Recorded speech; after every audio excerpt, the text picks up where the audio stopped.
De samedi dernier à Fouriagne a dégénéré. Arbitres et joueurs dijonnais ont été frappés à la fin du match. Le SCB risque une suspension prolongée des rencontres sur son terrain et voir ainsi s'envoler l'espoir de disputer les barrages. C'est le premier sujet de sport. Samedi soir, Fouriagne, il reste 9 rencontres de championnat et Bastia joue déjà un match capital contre Dijon. L'enjeu, une place de barragiste et peut-être la montée en première division. Il faut gagner absolument, d'autant plus que les Bastiais jouent une nouvelle fois à domicile contre Orléans samedi prochain. C'est l'occasion inespérée de se rapprocher du Havre, deuxième du groupe B. Première alerte avant le coup d'envoi, Braconne est blessé par un jet de pétard. Et puis une surprise et une question. L'homme en noir, M. Nouet, n'a arbitré que 2 rencontres professionnelles. Aura-t-il l'expérience pour s'adapter aux conditions particulières de Fouriagne? En début de rencontre, Dijon se montre le plus dangereux. Zgunczynski échoue devant Ceccarelli.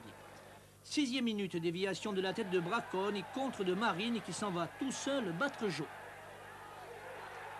16e minute, les Bleus ratent le KO. Un coup franc de Braconne est renvoyé par la transversale. La mi-temps est sifflée. Bastia mène 1-0. Au cours de la deuxième période, l'arbitre allait multiplier les maladresses. Carton jaune sifflé à sens unique contre Bastia et surtout 2 pénaltys oubliés. 55e minute, Traoré est nettement bousculé dans la surface de réparation. L'arbitre reste de marbre. Pourtant, un défenseur dijonnais s'est servi de son bras pour gêner Traoré. 70e minute, Lopez renvoie du bras un centre de Marquet. La faute est évidente, mais elle n'est pas sifflée. Le même arbitre qui n'hésite pas une seconde à montrer le point de pénalty en faveur de Dijon. Il ne restait plus que 30 secondes à jouer. Sinkovic et Xavier sont à la lutte et le Yougoslave tombe, gêné par le défenseur Bastiais. C'est le pénalty. Lobé va le marquer.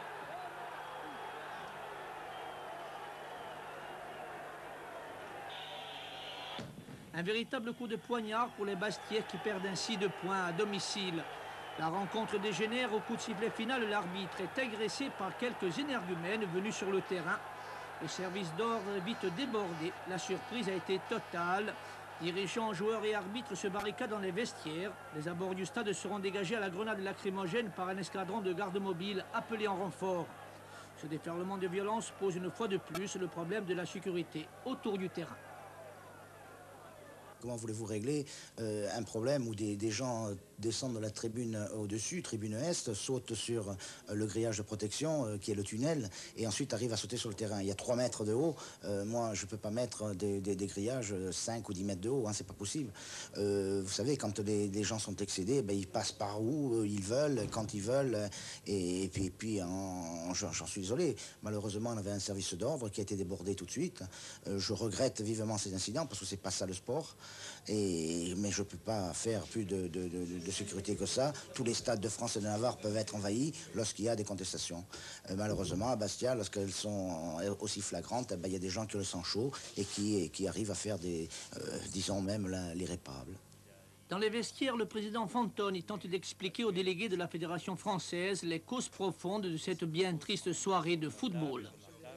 Des matchs importants comme ça, qui sont des matchs pour des barrages. Pourquoi envoie-t-on des arbitres qui sont des jeunes arbitres, qui ne sont jamais venus à Fouriani, qui n'ont aucune expérience et après, les sanctions vont tomber sur, effectivement...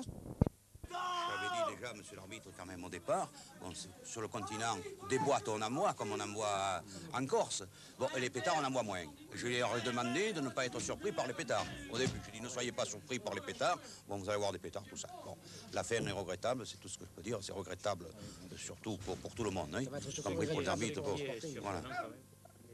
Les événements de Fouriagne risquent d'être lourds de conséquences pour l'avenir d'un club une fois de plus pénalisé à cause de quelques supporters qui n'ont rien à voir avec le sport.